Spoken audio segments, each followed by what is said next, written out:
entering the Down and Dirty Weathering Contest with rail cars, and actually my two candidates are these two gondola cars that are right here. They are labeled for Burlington Northern. However, I live in Canada, and so the opportunity is there, and the layout behind me, even though I live in Calgary, Alberta, is going to be for the Cape Breton Central Nova Scotia Railway, where it meets the Canadian National Line in Truro, Nova Scotia, and that's part of my modeling plan.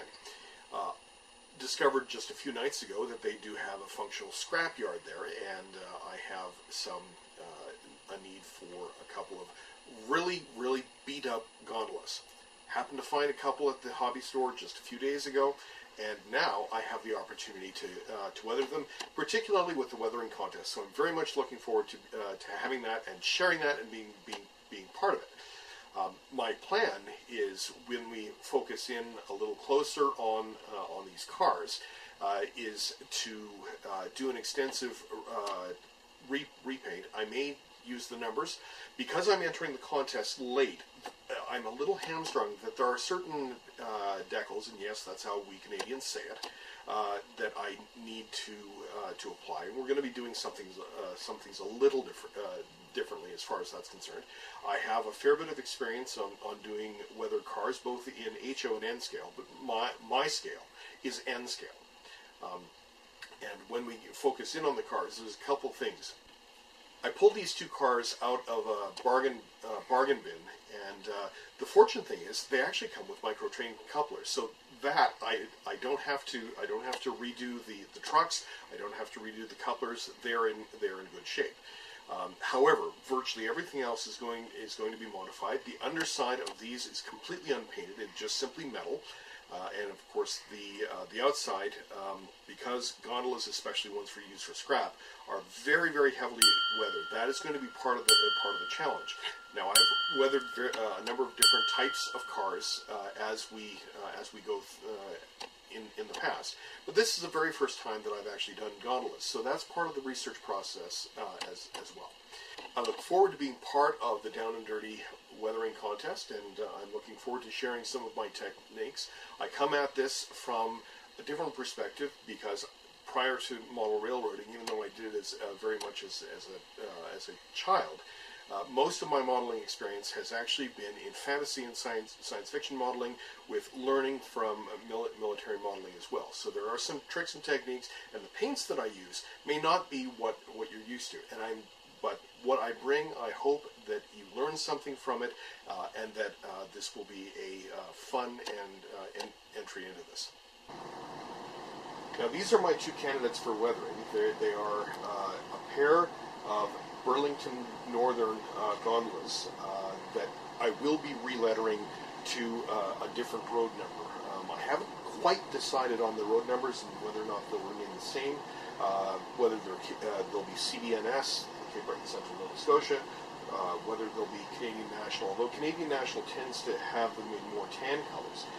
And here's the hitch. Some of these technical, the specification markings, or these more technical markings that are on them, I'd like to kind of keep some of them. However, of course, most pictures, if you take a look at a heavily weathered gondola, those are virtually wiped out. So I may go in that direction, and then the road number is basically looks like it's painted and repainted and repainted and repainted, and so that's part of it. One of my challenges, and what I hope to do with these cars, is weathering tells a story, and that is my approach when it comes to weathering.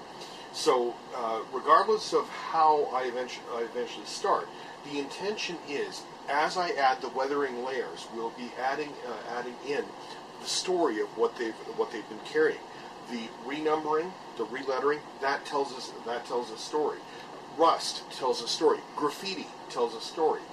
Layers of it tell a story, and the dust itself tells a bit of a story. For example, the dust in and around the Truro area tends to be of a more reddish, as the soil in that area is a more reddish tone.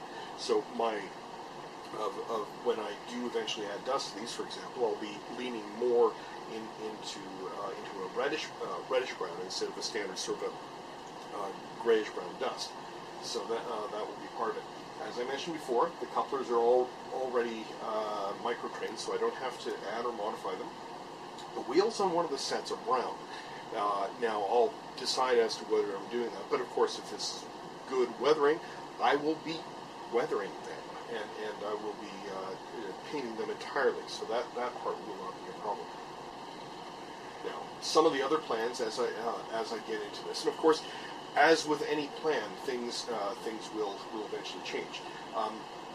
Part of the contract will be weathering and detailing the interior, even though these will be carrying loads at some point.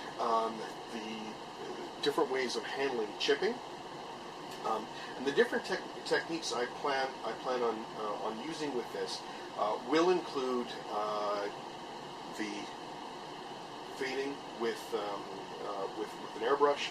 I'll be probably using some oil paints to handle some of the fading, the chipping of varying stripes, rust streaks, graffiti. There will be graffiti on these, and there may even be, and something that I've been interested in trying, is actually faded graffiti. Because one of the things that I've noticed about these gondolas stick around for a long time, and they see a lot of wear for a long time. Now, the things that I can't do because of the contest rules is that many gondolas, the steel in there ends up getting pushed, dented and pushed outward. I don't. Well, that is something that I probably could do. That is not part and parcel of the contest, so that won't be part of it. But the rest of it, the intention is to get them as realistic as possible, and I might even be able to try some painting volume effects to kind of get that pushed out effect in play. That I'll have to see. But that is my plan for attacking these two gondolas. I will be doing scrap loads, but that is not part of this weathering contest. I'm weathering these empty, and I'm very much looking forward to it.